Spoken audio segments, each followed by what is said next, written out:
What's up, everybody? Welcome to the PickSix Podcast, CBS Sports Daily NFL Podcast. I'm Brinson. I am your host. It is Monday, September 20th, and we are here to preview Monday Night Football from a gambling perspective. We're going to break down the Packers and the Lions game. Joining me to do so, Tyler Sullivan, a.k.a. Sully. What's up, buddy? What's happening? Well, how you doing? I'm good. My voice is starting to come back.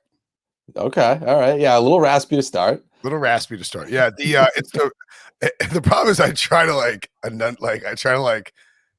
get if I do enthusiasm, it's like it's like basically being 15 all over again. I don't know, how old are you when your voice squeaks? 13, 15? I don't know. That's about right. Sure. Yeah. Sure, whatever. But 9 in my case. Just kidding. I was pretty furry though. Anywho, let's you can check out the full week 2 recap, and of course we'll have Monday Night Football reaction. I can't wait to stay up until 1:30 in the morning recapping another football game. Hopefully this one's better than the point spread indicates.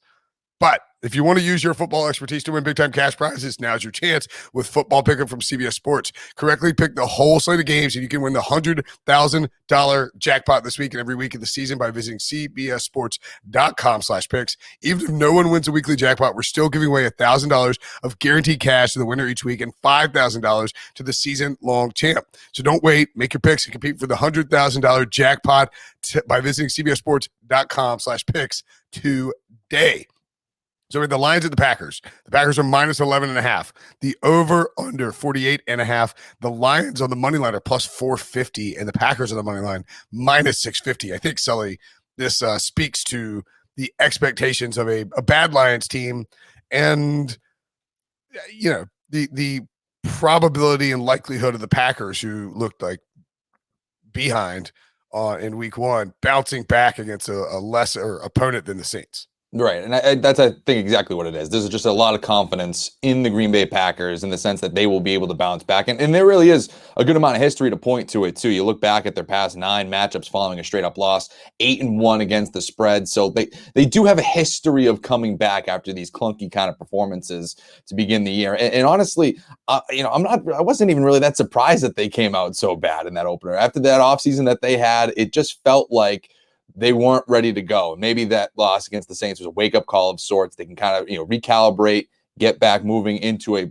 more positive direction that they are more typically in. So to me, I do like them tonight. I do like them, even though you are laying a ton of points here. But I look at that Lions team, and I think, whoever was maybe taking the points is looking at it from a last week perspective to say, all right, well, they showed a little bit of fight against San Francisco. They had that ridiculous backdoor cover and all of that. But to me, I look at it more and say that they gave up 30-plus points at halftime, and Aaron Rodgers is going to come out with his hair on fire and try to really light this thing up. Yeah, if you want to take the Lions plus 11.5, and I don't have a problem with that because that's a lot of points. That's big even number. On a primetime game against the reigning MVP on the road in a divisional matchup. I mean, the Lions, the effort is there. This is not some, dead, it's not some like dead fish laying on the beach, like washed up and just gave up on life, and like Jackson DeVille, who's just leaping off the stadium. The Lions under Dan Campbell, I think, at least for the early part of the season, are going to fight hard, are going to give effort. Maybe guys want to get traded away. I mean, who knows? But maybe that's the Texans' idea. At any rate, there are 2 paths, I think, to the Lions covering. One, they score early. Like they come out I don't know. I mean, DeAndre Swift, Hawkinson, whoever it is. I mean, Jared Goff hits Quintus Cephas for a deep ball. They score early, and then you have basically 18.5 points to work with. Yeah. Now the Packers can still rip off 21 straight points, or you can still lose that bet. Don't get me wrong, but if you can get the Lions scoring early and then it stays competitive, and then the Packers win, and maybe they win by 10, maybe they win by 7, whatever it is, maybe they win by 3, and that's one path. The other path is the same what we had last week, where the Packers jump all over them, and then the Lions storm through the back door. The problem is, as you point out, I mean, the cover against the 49ers was kind of a miracle. They got an onside kick. There were 4 onside kicks recovered all of last year. George Kittle has great hands, and he botched an onside kick and then allowed the Lions to score a couple of times. So I think you sort of have, if you're old enough to have seen Indiana Jones and the Last Crusade, right? Oh, yeah. Big time. Right. So you have to take the leap of faith. It's Oh, like yeah. you have to step step out into what, I guess it's just a crevasse, Right. right? The invisible little tiny walkway, and you have to just say, okay, I hope there's something here, and you hope that you land on something. I have no interest in getting in front of the line, like getting in front of the Packers here. The Yeah. Packers feel like a team that could. Well, I guess I feel like it's more likely that the Packers come out and blitzkrieg the Lions in angry fashion after playing so poorly last year than it is that the Packers are just terrible. Yeah. Yeah, to me that's exactly how I look at it. If we're trying to find another way where Detroit maybe hangs in this, it would have to rely on Aaron Rodgers just not being good, and it's really surrounding around AJ Dillon and Aaron Jones and DeAndre Swift and Jamal Williams. Like those are the names we're going to have to hear all night, where it's running the football, you're keeping things slower, nothing's really popping off like crazy. Like, Jared Goff doesn't really have that guy that he can take over the top of the defense, consistently. And if it's a quiet night for Devontae Adams and Aaron Rodgers, that's another way where it kind of gets close, even though Green Bay could still come out and obviously win this game. The other problem is too, I don't know that like the way you beat the Packers and just beat them down is do what the Saints did. You get this lead and you sort of squeeze them on defense, and then they do this once or twice a year where they just sort of check out and they're like, all right, we're pulling Rodgers. This game's over. Rodgers just throwing interceptions that just don't seem like he cares about anything. I just can't fathom a situation where that happens in this particular matchup, because the Lions you can score on the Lions defense. Yeah. And this is a divisional game. And if the Packers lose this game at home to one of the worst teams in football, in theory, on Monday night in Lambeau in their home debut, there will be outcries. And so it just stands to reason that they are going to come and potentially bring the thunder here. And another thing to note too with the Lions, right? Jeff Okudah's out for the year, so I mean, again, hasn't been particularly great throughout his career at this point, but he's going to be out for the season. He was a former number 3 overall pick for them, just not too long ago. So that is another kind of thing to look at and say, well, that secondary was already bad, and now theoretically they're losing their most talented guy. Again, hasn't lived up to that draft status yet, but you have, less men in that secondary against Aaron Rodgers, a mad Aaron Rodgers trying to right the wrong from last week. To me, it makes all the sense in the world that there could be a big game for Green Bay. In terms of injuries, Michael Brockers, questionable, had limited practice on Saturday. Trey Flowers, questionable, limited practice on Saturday. Khalif Raymond, questionable, limited practice on Saturday. DeAndre Swift, questionable still, but full practice on Saturday, so he should be good to go. Kevin Strong, Tyrell Williams are both out with concussions, and it looks like that's about it for them. Lucas Patrick and Darnell Savage for the Packers are listed as questionable with limited practice. Vernon Scott out. Josiah Deguara out. So not a ton of injuries for the Packers. It looks like they're going to be at pretty full health. And you mentioned with Jeff Okudah, I mean, that's a problem. I think the Lions will be able to put up some points here. If I had to pick something, if you made me pick against the spread here, I'm taking the Packers. Yep. I don't love doing it, but I think that's the side that covers. And if you make me, because the other thing, we've seen a bunch of overreactions to week one, and I missed on a few of them this week, and I feel like they were kind of obvious, but if the Packers beat the Saints in week one, this line isn't 11.5. It's like 15.5. Yeah. Yeah. 100%. If the Lions lose by 17 to the 49ers, which is entirely possible. So I think I don't think there's necessarily value at 11.5, but I'm just not going to take the points of the Lions. I would take the over, I think, if anything here. Yeah, see, I go back and forth on it just because I don't know what we're going to see from the Lions here. Like, yes, they theoretically could put up points, but their offense, to me, it's, again, like I said, there's nobody that's really stretching the field. We're talking about, TJ Hawkinson being the number 1 receiver, and we're talking about the running backs here. That's a lot of dink and dunk, no explosive plays.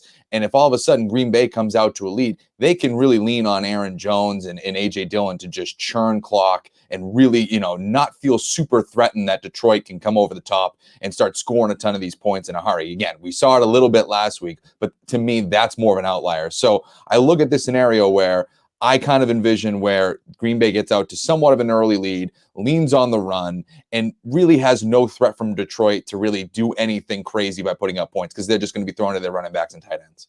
Yeah, and if there's you can also live bet the over if you want to see, maybe it starts slowly, or a second half over where Green Bay has a lead, they won't be throwing it as much, but I don't think they'll completely stop throwing it. And the Lions offensive line is good enough that they'll protect Jared Goff and they can move the ball down the field. So I don't hate the idea of maybe taking a stab at a live over if you prefer to wait. Sure. This is Monday Night Football, so we're going to be betting on it. It's just not attractive from the side or total perspective. I'm sure I'll find something where it's like a first half, like Packers first half or something of that nature. This is just not an appealing game to bet on. Right, because it's just what we saw a week ago. Green Bay does not really give you any confidence other than their reputation to really go in and cover this and light it up on the scoreboard. To me, you're just kind of banking on, well, it is Aaron Rodgers. He did win the MVP. They still have Devontae Adams. They still have all these guys, even though there was nothing in that performance in week one to make you think, okay, I have so much confidence in this. I'm laying the points. It's totally fine.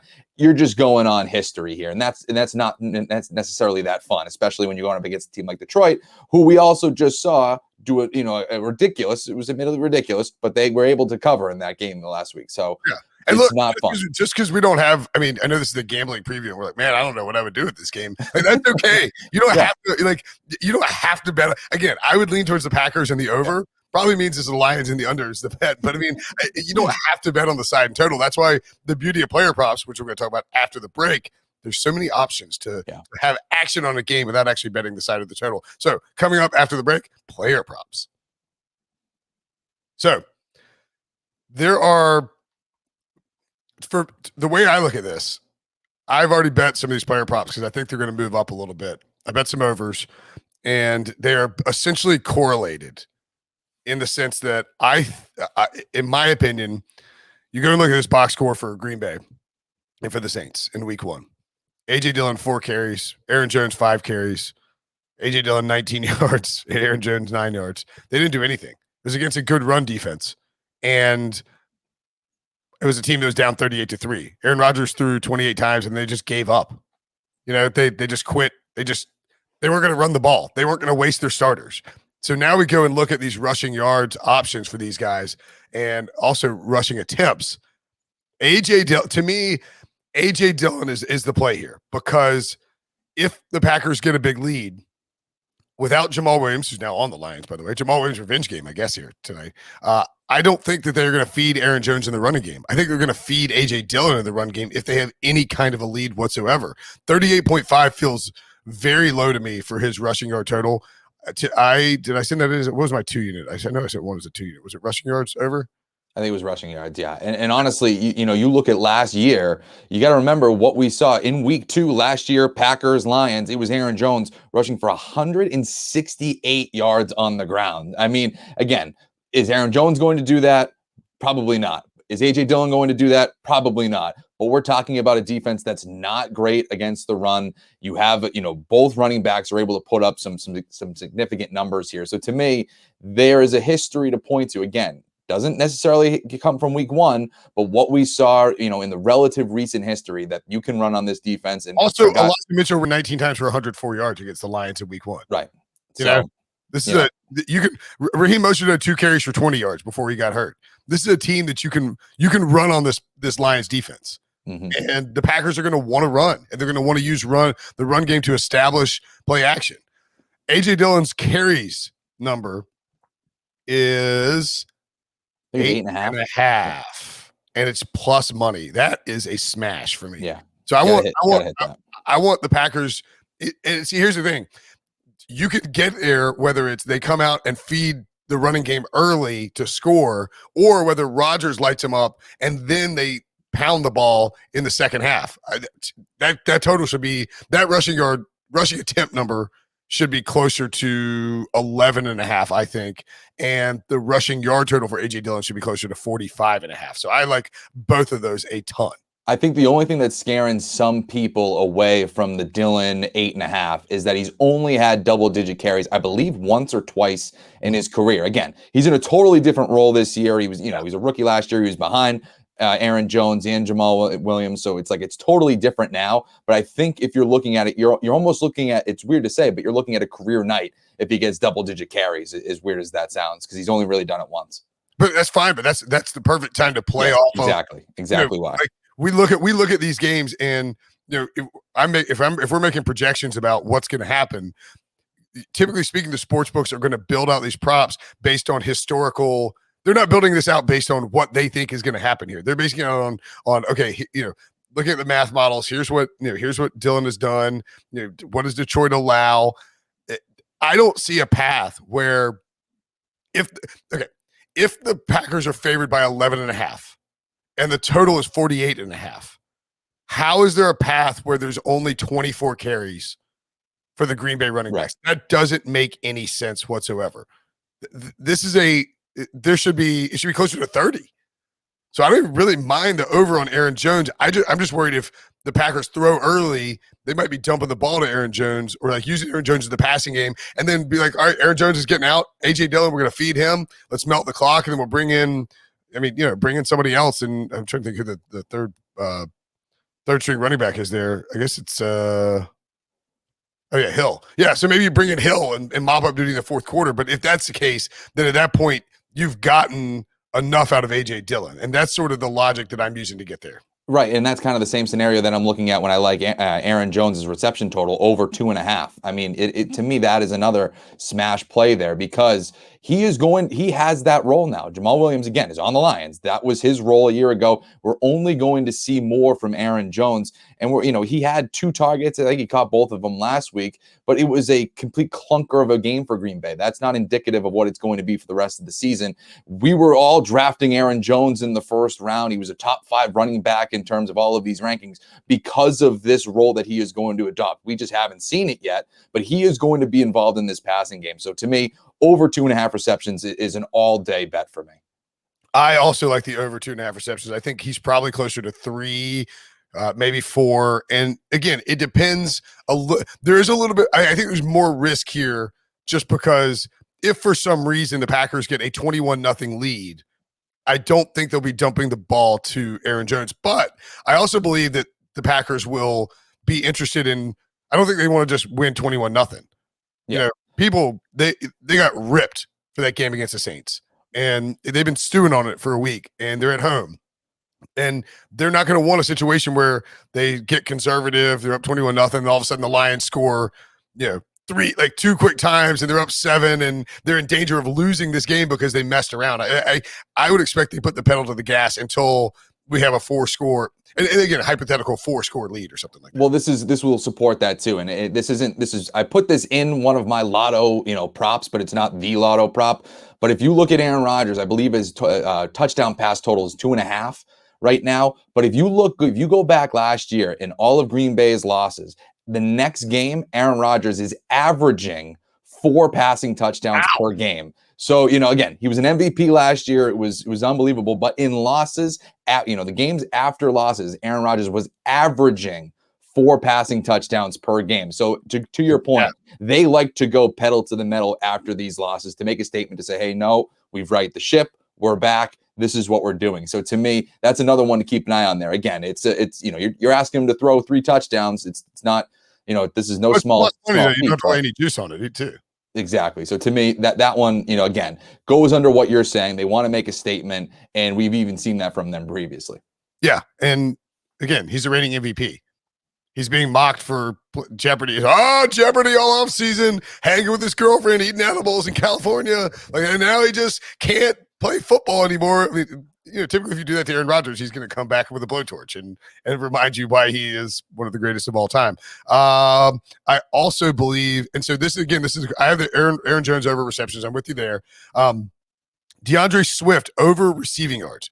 This is a 2-unit bet for me as well. 29.5. What am I missing here? Right. And honestly, we could say the same thing with Jamal Williams too. That's another one that I love too. It's 18.5. Like we're talking about those 2 guys and TJ Hawkinson. That's the passing game. That is what I don't know if you look. You probably know, but I don't know if you look. Do you know how many targets Jamal Williams and DeAndre Swift had last week combined? What was it? 18, 19? 20. Jeez. 20 targets, and Hawkinson at 11. Golf through 57 times. Again, the 49ers are okay. So 49ers are basically Green Bay light, or Green Bay is basically 49ers light, right? Matt LaFleur comes from the Kyle Shanahan tree. Like he was Kyle Shanahan.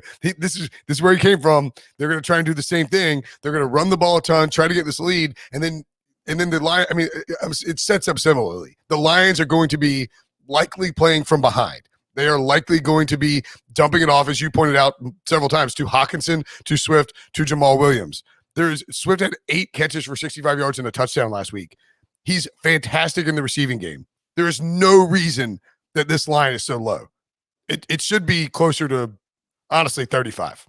Yeah, and I'm right there with you with Jamal Williams too. Again, 8 catches last week, I believe he had. So to me, these guys are just going to be heavily involved. This is exactly what we're looking at. And again, is it one of those where we're just, we're banking on them completely just getting shut out? Like that's the only other way that I can see them not being involved as heavily as they should be. Right, but that's the beauty of this particular team. Yeah. This isn't just a crappy football team. It's a crappy football team coached by Dan Campbell. They are going to give you effort every week for at least the first half of the season. This is not some team that's just going to shut it down and call the dogs off. They are going to Dan Campbell wants to show that he wants to hustle and try hard. And people are praising the Lions for the backdoor cover last week, even though they were really getting blown out, like obliterated. And then it got a little frisky at the end. So they're gonna keep throwing the ball, but there's no one to throw to down the field. So they're gonna be pressured. So they're gonna dump it off to the tight end of the running back. Maybe I'm missing something. If they get a lead, if they're beating the Packers 21-0, then all this is out the window, except for the Aaron Jones receptions. That'll be an easy cover if the Packers get 3 points. But if all that happens, then you could certainly see a change in that. But I just think this DeAndre Swift over is a smash. I am tempted by the TJ Hawkinson receiving yards total. I actually don't. It was weird. Hawkinson isn't on William Hill right now. I don't know why. It's probably I couldn't tell you why. No, I don't know why either. He's not. I don't think he's on the injury report or anything like that. He just does. I looked all over. Devo, you don't need to look. He's not there. You can control F and Devo's. You can watch on YouTube.com/PickSix. I see his over under at 56.5. I'm really tempted by that. Yeah, I still like that. It's probably right in line with what it should be, or maybe a little bit even higher. But there's no way in hell I'm getting in front of this under, because if the game script plays out the way we think it will, it's going to involve Hawkinson catching a ton of passes. Okay, let's go to DraftKings. No, I'm not leaving the site. Oh yeah, I am leaving the site. I'll tell you really quickly though, the one, if we're doing the lotto ones, those really reach back, see what you can do with a prop. TJ Hawkinson plus 200 anytime touchdown. If you want to do first Lions touchdown, I think he's plus 450. So, those, like we were just saying with him, again, he's going to be the guy when we get, when they get into the red area. That's somebody to keep an eye on there. And again, that 451, it's Lions touchdown. So even if Green Bay, decides to, wins the coin toss and marches down the field with Rodgers, you still have that chance if the Lions get in the end zone somehow. I forgot my lotto prop. I have anytime touchdown for AJ Dillon. I'm all in on AJ Dillon this week. Yeah, I like it. Look at the 49ers stats. That scheme against the Lions. You're getting the same scheme, but same scheme, good offensive line. And A.J. Dillon, if he's the guy who's getting the carries in the second half, we saw the 49ers, Elijah Mitchell 1 touchdown, Jermichael Hasty 1 touchdown. Mostert probably would have scored if he hadn't gotten hurt. So, and Sermon, if he hadn't been inactive, probably would have gotten a touchdown too. A.J. Dillon, anytime touchdown is, what did I say, 3-1? Yeah, I think he said 3-1 in the email. It's down to plus 290 now. I also did this already. I have a worse number, but sprinkle on A.J. Dillon 2 touchdowns, 20-1. Ooh. So half a unit on 1 touchdown, and then a quarter of a unit on 2 touchdowns, or a full unit, and whatever you want to do. Just don't bet them evenly, because the 2 touchdowns less likely to hit than the single one. By the way, we should point out, Sully, that on last Monday or was it last Thursday? Which one are you pointing? Oh yeah, the Giants and the Washington football Thursday. team. Thursday. I had a little swag. I mean, I thought I was going to win $1 million for a hot minute. I ended up winning $40, but I was 3 points off the Millie Maker because I entered that. Yeah. contrarian, what if this is a shootout, Daniel Jones goes ham lineup. And you have to have everything perfect to have it happen. But, and this is not me bragging about winning $40. This is me pointing out that when we build these lineups, it's okay to believe one thing is going to happen in the game, but be prepared to plan for something else. Everyone was on the defenses. If you had the defenses, you didn't make any money. Yeah. If you had Daniel Jones and all these guys, then you probably ended up raking in the cash. Let's see if we can figure out something for the game tonight. Share my screen here, Debo. All right, let's see. All right, so the showdown setup. The chalky plays are going to be, Aaron Rodgers, Devontae Adams, even Aaron Jones to a certain degree when we're talking about captains. So, again, chalk's fine sometimes. We're obviously coming off the heels of a crazy, Washington, New York game, but you can go chalk in these scenarios as well, especially if we believe this game's going to unfold how we think it is. Absolutely. So here's the concern about this is if you want to go with Devontae Adams or Aaron Rodgers as your captain, you need to be a little worried about what happens if the Packers just I have no problem with either one of those guys as your captain, but you're going to have to find some unique builds down on the bottom end. I think it's kind of, again, just to lean into how I think this game is going to play out, where the Packers get a big lead and they lean on the running game in the second half, because there's a chance. So I'm going to make A.J. Dillon my captain because there's a chance, Sully, that you get a bunch of points from Aaron Rodgers and Devontae Adams in the first half. You feel like you're rolling, and then the Packers just lean into the ground game. And if they do that, you're not going to – you can still win. I mean, it's hard to know what the ultimate, the optimal lineup will be. Yeah. But if A.J. Dillon ends up being the guy that they just feed in the second half of this game, you're going to want to have him in your roster. And if you put him in your roster, I believe that you can go Aaron Jones. So then what we're going to do if we do that, I mean, look, you can just do anything you want. If you do A.J. Dillon as your captain. Yeah, you can really move around. Off Hawkinson. Oh, you can't do Hawkinson. Wow. No, I'm an idiot. You can't do math. You can do let's take out, I'm going to take out Aaron Jones. And we're going to put in Hawkinson. I'm sort of tempted to do Swift here. You can't afford Swift either there. But you can't afford. Where's my man Quintez Cephas? Damn. Well, you can't. Well, let me see. Here's what you could do too. You toss in Kylan Hill, and the idea being that this team is just they're gonna score early with Adams and Rodgers, and then they're just gonna feed the running backs, the backup running back, or the Hill and Dillon late, and then you want Hawkinson and Goff coming back because those are the guys they're just going to dump off to. And I'd like to have Swift in there. You could create I just did one on the fly real quick where Dillon's the captain. You have Adams, Cephas, Hawkinson, Rodgers, Swift. Like you can fit that if you want. On Goff and you go with Cephas. And then you can fit in Swift and still have Hawkinson. So you're still you're limiting yourself with the quarterbacks, but you can go that route if you really want to get Swift in. There you go. I like that. There you go. Yeah. So I mean, that's one of those builds that I think would be a little bit more unique in the sense that you're not going to have. I don't think you're going to have a ton of A.J. Dillon as the captain. No, that is a big time sleeper captain pick. I also think, Sully, that it is not out of the realm of possibility that Jared Goff at $10,000. Sorry, that's his flex spot. That Jared Goff at $15,000 is a viable captain here. Or if you want, you can go back to and go Hawkinson or Swift as your captain. With the idea being that build out alliance as a captain, and what we are looking for is not the Lions to roll, but the Packers to get a lead and the Lions to pile up points in the second half. And you've got a captain who's basically your captain is in chase mode and you are getting a ton of points because they're winging it around. So if we go Goff as a captain, Hawkinson, Swift, can we then get probably, I was looking at it wrong. It's 5-6-6. We're going to need to go with somebody cheap. Obviously we'll go A.J. Dillon there. So we get 7,000 per. Can't do Rodgers and Adams. Let's ditch Hawkinson and just say that they do. Can we do Adams, Rodgers? Yep. And then you can add, and then you get a 200 guy. We'll go back to my guy, Kylan Hill. Yeah. I don't mind that either. This is a points chasing game, right? Right. So we're hoping Rodgers and Adams hook up early and often.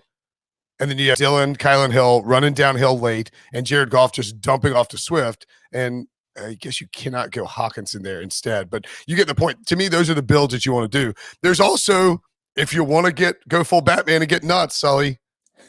It helped. It helped a little last week. So Lions blow it out. I don't even know what the build would be for the Lions blowing it out. You would have to go. Goff would have to be your guy, your captain, and then. Right. I mean, I don't see a scenario where Hawkinson is not scoring. So let's say you go Swift and then Jamal Williams. Oh wait, hold on, sorry. So why don't they reset to the captain when I do that? It's very annoying. So you go Swift, Jamal Williams. So in other words, the Lions are running the football effectively against Green Bay. Mm-hmm. And what about this?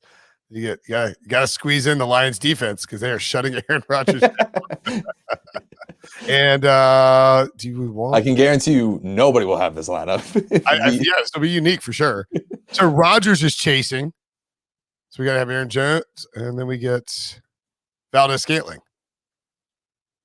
So for whatever reason, the Lions are able to lock down Devontae Adams. Just yeah. Well, I mean, you know what I'm saying? They're like, no, I got you. And Rodgers just throwing it deep late and chasing points. This is it looks terrible, but nobody's going to have it. And right, maybe the Packers do suck.